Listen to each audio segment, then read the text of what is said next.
everyone, welcome back to the Jays Nest. So, big news today. Ryan Helsley signs with Baltimore.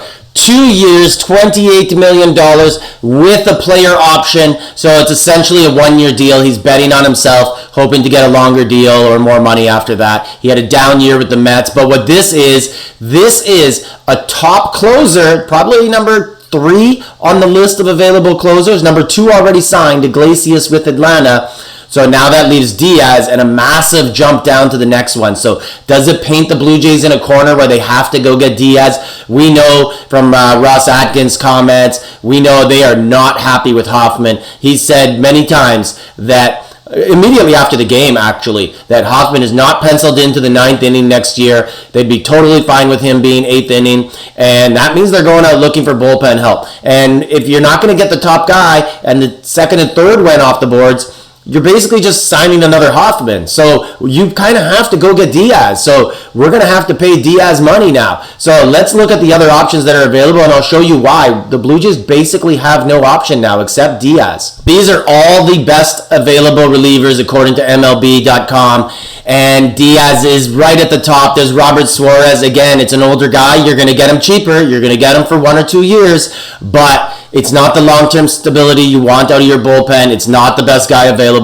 Diaz is like an Aroldis Chapman or a Mariano Rivera type guy, totally dominant. Like, you are not worried about anything when he is on the mound. So let's look at their individual stats of the top couple guys, and you'll see what I'm talking about. So here is Edwin Diaz, and he's the best. This guy strikes out over 2 an inning. He struck out 115 in a season 1 year, and he's always pushing 100 strikeouts. This is exactly what you want out of a closer. Lights out, on the mound, strikeout, pop fly, done. So this is absolutely a guy who is worth the money, and it's going to cost us, but it's better than getting these other guys. So there's Ryan Helsley. He's gone. He had a down year also with the Mets, and then we're looking here at Robert Suarez, and Suarez is 34 years old, about to be 35. So honestly, what's the difference? You give him a 2-year deal or a 1-year deal, or you give Diaz a 5-year deal for a couple of million more a year, but by the end of the deal, he's the same age as Suarez. So I just don't see the big deal in giving a closer 5 years when he is that good. And then the other one here is Devin Williams from the Yankees. We all saw him this year, and he had a down year. Negative .3 WAR. Is he going to pay us to be on our team? This is the only other guy on the top list of closers, though, who does strike out about 2 an inning. So he is the only other guy there, but a lot more risk with him, a lot more control issues. He's basically Hoffman 2.0. I don't think the Jays have an option here other than going for Edwin Diaz. Not if they want to be that comfortable in the 9th inning.